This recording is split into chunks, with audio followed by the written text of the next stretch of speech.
सब जात फटी दुख की दुपटी कपटी न रहे जह एक घटी। निघटी रुचि मीचु घटी हु घटी जग जीव यतीन की छूटी तटी। अघ औघ की बेरी कटी विकटी निकटी प्रकटी गुरु ज्ञान गटी। चहु ओरन नाचत मुक्ति नटी गुण धूर जटी वन पंचवटी। केशव की रामचंद्रिका से लिए गए प्रस्तुत पद में पंचवटी की शोभा का वर्णन किया गया है। पंचवटी के महात्म्य के बारे में बताया गया है। जब राम वन गमन करते हैं और पंचवटी को अपना निवास स्थान बनाते हैं तो वहाँ पर राम के आगमन से पंचवटी की शोभा किस प्रकार अपरिमित हो जाती है, पंचवटी का प्रभाव किस प्रकार लोगों के मन पर छा जाने वाला बन जाता है, पंचवटी में जाने मात्र से किस तरह से निराशाजनक भावों की समाप्ति हो जाती है, इसका वर्णन प्रस्तुत पद में किया गया है। सबसे पहले हम अंतिम पंक्ति की ओर ध्यान देंगे। चहु ओरन नाचत मुक्ति नटी गुण धूर जटी वन पंचवटी। धूर जटी कहते हैं शिव को। यह जो पंचवटी है उसके गुण शिव के समान हैं। पूरे पद में रूपक के माध्यम से यह बताया गया है कि पंचवटी का महात्म्य इस प्रकार का है जिस प्रकार शिव दर्शन का महात्म्य है। जिस प्रकार शिव के दर्शन मात्र से सब जाति फटी दुख की दुपटी। दुपटी का तात्पर्य है चादर। जिस प्रकार शिव के दर्शन मात्र से दुखों का दुपट्टा, दुखों की चादर फट जाती है अर्थात दुख दूर हो जाते हैं, उसी प्रकार पंचवटी में प्रवेश करने मात्र से दुख दूर हो जाते हैं। और पंचवटी का यह महात्म्य कब हुआ? जब राम ने पंचवटी में पदार्पण किया। कपटी न रहे जह एक घटी। कपटी, जिस मनुष्य के मन में पाप है, कपट है, वह एक घटी अर्थात एक घड़ी भर भी वहाँ नहीं रह पाता। अब इसका अर्थ यह नहीं है कि कपटी वहाँ जा ही नहीं सकता। यदि कपटी मनुष्य भी वहाँ जाता है तो निश्चल प्रकृति और राम के सानिध्य के प्रभाव से कपटी व्यक्ति के भाव भी बदलकर और सज्जन व्यक्ति के भाव के सदृश हो जाते हैं। तो कपटी व्यक्ति वहाँ एक घड़ी भी नहीं रह पाता अर्थात कपट भाव वहाँ पर सरसता में, मधुरता में या सत्य में बदल जाते हैं। निघटी रुचि मीचु घटी हु घटी। निघटी अर्थात निश्चय ही घट गई है। रुचि मीच, मीच कहते हैं मृत्यु को। घटी हु घटी अर्थात प्रत्येक घड़ी, प्रत्येक पल, प्रत्येक घड़ी। निघटी, निश्चय ही घट गई है मृत्यु की इच्छा। वहाँ जाने पर निश्चय ही मृत्यु की इच्छा समाप्त हो गई है। कारण क्या है? यदि कोई व्यक्ति शिवत्व को प्राप्त कर ले तो उसे मृत्यु की कामना नहीं रहेगी। उसी प्रकार कल्याणकारी पंचवटी के सानिध्य से मृत्यु की कामना व्यक्ति नहीं करता या मुक्ति की कामना नहीं करता। यहाँ मृत्यु से तात्पर्य जीवन से मुक्ति भी है। तो जीवन से मुक्त होने की कामना नहीं करता, क्योंकि जिस व्यक्ति को जीते जी स्वर्ग सदृश आनंद प्राप्त हो जाता है उसे मृत्यु की या मोक्ष की आवश्यकता नहीं होती। जग जीव जतीन की छूटी तटी। इस संसार में जितने भी बड़े बड़े यति हैं, तपस्वी हैं, उनकी समाधि यहाँ छूट जाती है।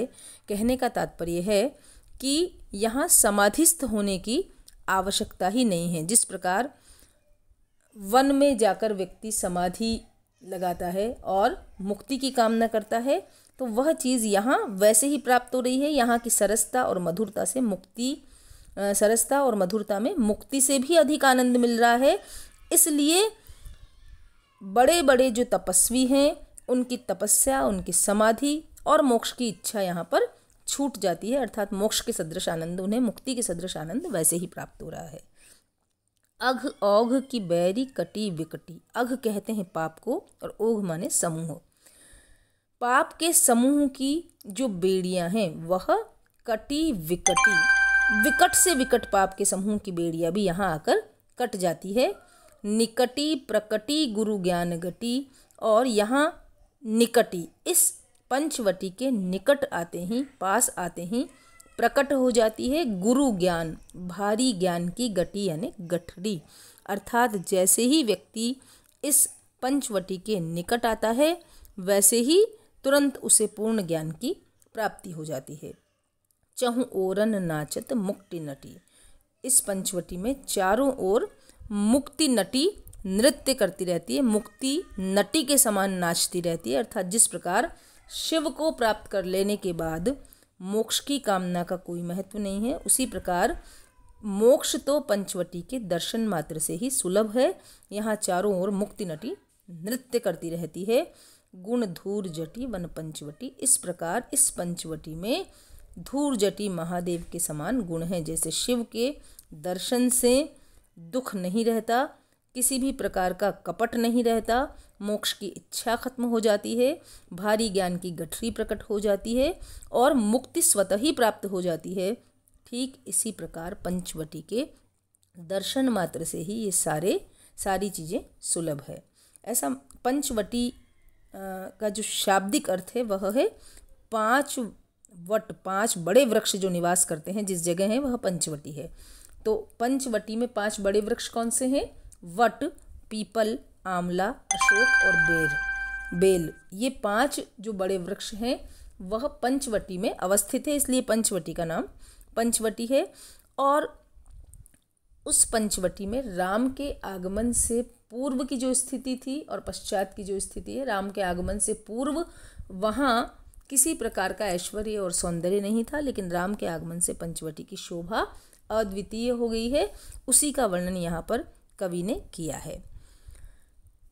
इसमें अनुप्रास अलंकार तो पूरे पद में है। चूंकि ट वर्ण की जो आवृत्ति है वह यहाँ एक नाद सौंदर्य की सृष्टि कर रही है, तो अनुप्रास अलंकार है। यमक अलंकार भी है। यमक अलंकार है जैसे दुपटी कपटी, पटी शब्द की आवृत्ति, निघटी रुचि मीचु घटी हु घटी, घटी शब्द की आवृत्ति हो रही है। कटी विकटी, निकटी प्रकटी, कटी शब्द की आवृत्ति हो रही है। तो यह यमक अलंकार है। आवृत्ति होने पर अलग अलग अर्थ जहाँ हैं। और रूपक अलंकार भी है। पूरे पद में धूर जटी शिव का रूपक है, जहाँ जो कि पंचवटी को दिया गया है। पंचवटी धूर जटी शिव के समान मुक्ति प्रदान करने वाली है। इस तरह पूरे पद में रूपक अलंकार है।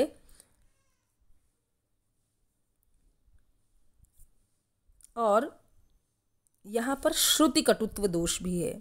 श्रुति कटुत्व इसलिए है कि ट वर्ण परुष वर्ण है और ट वर्ण की जो आवृत्ति लगातार हो रही है वह कहीं कहीं श्रुति कटुत्व दोष का भी आभास देती है। शांत रस है पूरे पद में, चूंकि पंचवटी की शोभा का वर्णन किया गया है और वर्णन में चमत्कार व्यंजना भी हमें दृष्टिगोचर होती है, क्योंकि ट वर्ण की आवृत्ति केशव ने बड़े ही सौंदर्य से की है। अगला जो पद है वह है हनुमान लंकागमन। हरि केसो वाहन की विधि केसो हेम हंस, लीक सी लिखत नभ पाहन के अंक को, तेज को निधान राम मुद्रिका विमान कैंधो, लक्ष्मण को बाण छूटो रावण निशंक को, गिरी गज गंड ते उड़ान्यो सुबरन अली, सीता पद पंकज सदा कलंक रंक को, हवाई सी छूटी केसोदास आसमान में, कमान केसो गोला हनुमान चलियो लंक में। यहाँ भी अंतिम पंक्ति में हम देखेंगे हनुमान चलियो लंक में। हनुमान के लंका गमन का यह प्रसंग है। तो लंका की ओर जाते हुए हनुमान, जब सीता का हरण कर लिया गया और हनुमान सीता को ढूंढने के लिए दक्षिण दिशा में लंका की ओर प्रस्थान करते हैं, तो वे कैसे लग रहे हैं, इस चीज को कवि ने अनेक उपमानों से उपमित किया है। यहाँ जो प्रसंग है कि हनुमान सुंदर नामक पर्वत से उछलकर और सुबेल नामक पर्वत पर चले गए, तो जब वह एक पर्वत से उछलकर दूसरे पर्वत तक पहुँचे तो उनका तीव्र गति से यह जो प्रस्थान है वह किस प्रकार का लगा, उसी को शब्दबद्ध किया है कवि ने। हरि केसो वाहन की विधि केसो हेमहंस।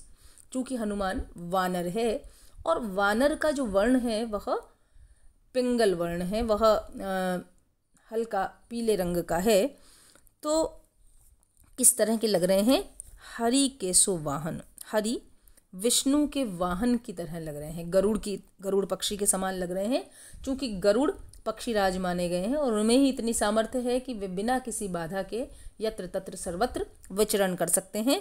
इसलिए हरि यानी विष्णु के वाहन के सदृश, की अथवा विधि केशो हेमहंस, या विधि ब्रह्मा के हेमहंस स्वर्ण हंस की भांति लग रहे हैं। यहाँ केवल हंस इसलिए नहीं कहा कि हंस तो सफ़ेद रंग का होता है, लेकिन स्वर्ण हंस के समान लग रहे हैं।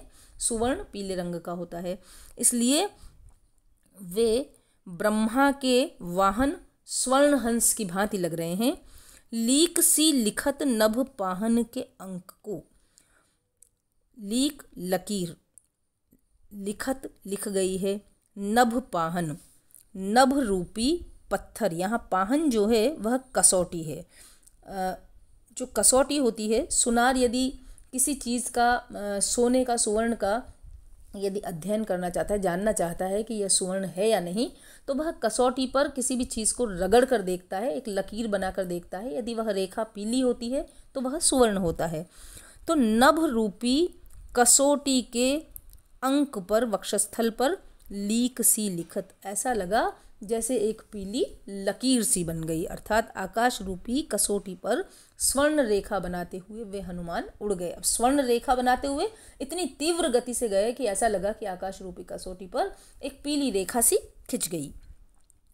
तेज को निधान राम मुद्रिका विमान के धो, अथवा ऐसा लगता है कि तेज को निधान, निधान माने भंडार, तेज का जो भंडार है हनुमान, वह राम की मुद्रिका रूपी विमान पर बैठकर मानो चला हो। चूंकि राम की मुद्रिका लेकर हनुमान गए हैं, तो राम मुद्रिका के विमान पर बैठकर, कैंधो का अर्थ है अथवा, यहाँ संदेह अलंकार है। जहाँ कैंधो शब्द आता है, या तो ऐसा लग रहा है अथवा ऐसा लग रहा है। कवि की जो वाणी है वह निश्चय नहीं कर पा रही कि हनुमान को किस चीज़ से उपमित करें, इसलिए कहीं ऐसा लग रहा है कि वह तेज का भंडार राम की मुद्रिका रूपी विमान पर बैठकर जा रहा है। लक्ष्मण को बाण छूट्यो रावण निशंक को, अथवा लक्ष्मण जो कि अत्यधिक वीर है, बलशाली है, उनका बलशाली जो बाण है वह निशंक होकर रावण को मारने के लिए छूटा हो, ऐसा भी प्रतीत हो रहा है। गिरी गज गंडते उड़ान्यो सुबरन अली, अथवा गिरी पर्वत, गजगंड, गज हाथी और गजगंड कहते हैं हाथी का मस्तक प्रदेश। जो मदमस्त हाथी होता है उसके मस्तक प्रदेश पर एक प्रकार का मद स्रवित होता रहता है, तो और उस पर भ्रमर मंडराते रहते हैं। यहाँ उसी रूपक का सहारा लिया गया है। अथवा ऐसा लग रहा है कि गिरी गजगंड पर्वत रूपी हाथी के गंडस्थल से या मस्तक प्रदेश से उड़ान्यो सुबरण अली, पीला भ्रमर, सुवर्ण का भ्रमर उड़ा हो, रसपान करता हुआ सुवर्ण का भ्रमर वहाँ से उड़ा हो। और किस लिए उड़ा हो? सीता पद पंकज सदा कलंक रंक को, सीता के पद पंकज यानी चरण कमल की ओर उड़ा हो, जो कि सदा हमेशा कलंक रंक, कलंक से रंक है, रहित है, अर्थात जो कि निष्कलंक है। तो पर्वत रूपी हाथी के मस्तक प्रदेश से सुवर्ण का अली निष्कलंक सीता के चरण कमल की ओर उड़ा हो। भ्रमर हाथी, मदमस्त हाथी के मस्तक प्रदेश पर भी रसपान करता है और कमल का भी रसपान करता है। तो मानो ऐसा लग रहा है जैसे वह पर्वत रूपी हाथी के मस्तक प्रदेश से अब निष्कलंक सीता के चरण कमल की ओर उड़ा हो। हवाई सी छूटी केशोदास आसमान में, हवाई सी यह बुंदेलखंडी शब्द है, जिसका आतिशबाजी के बाण को हवाई बोलते हैं। हवा में गोली सी छूट गई केशोदास आसमान में। केशवदास कवि कह रहे हैं कि ऐसा लग रहा है जैसे आसमान में आतिशबाजी का बाण छूट गया हो। कमान के सो गोला हनुमान चलो लंक को, या तोप के गोले की तरह तीव्र गति से हनुमान लंका की ओर चला। यहाँ बहुत सारे उपमानों से उपमित करके ये बताया गया है कि सुंदर नामक पर्वत से उछलकर जब सुबेल नामक पर्वत पर हनुमान जा गिरे तो किस प्रकार का दृश्य उपस्थित हुआ। यहाँ सबसे पहले उपमा अलंकार है और रूपक भी है। हरि के सो वाहन, हरि का वाहन है, विधि का हेमहंस है, लीक सी लकीर सी लिख गई है, तो लकीर सी नभपाहन का अंक हुआ रूपक अलंकार, और लकीर सी लकीर जैसी खिंच जाना उपमा अलंकार। तेज को निधान राम मुद्रिका विमान कैंधो, कैंधो शब्द होने से संदेह अलंकार भी है। पुनः रूपक अलंकार है गिरी गजगंड, पर्वत रूपी हाथी के मस्तक प्रदेश से और सीता के चरण कमल की ओर। यहाँ रूपक अलंकार है हवाई सी छूटी, हवा की गोली जैसी छूट गई, आतिशबाजी के बाण जैसा छूट गया, तो यहाँ फिर उपमा अलंकार है। और पूरे पद में अनुप्रास अलंकार भी चल रहा है। इस प्रकार कवि ने हनुमान के लंका गमन का अतिशयोक्तिपूर्ण वर्णन यहाँ पर किया है।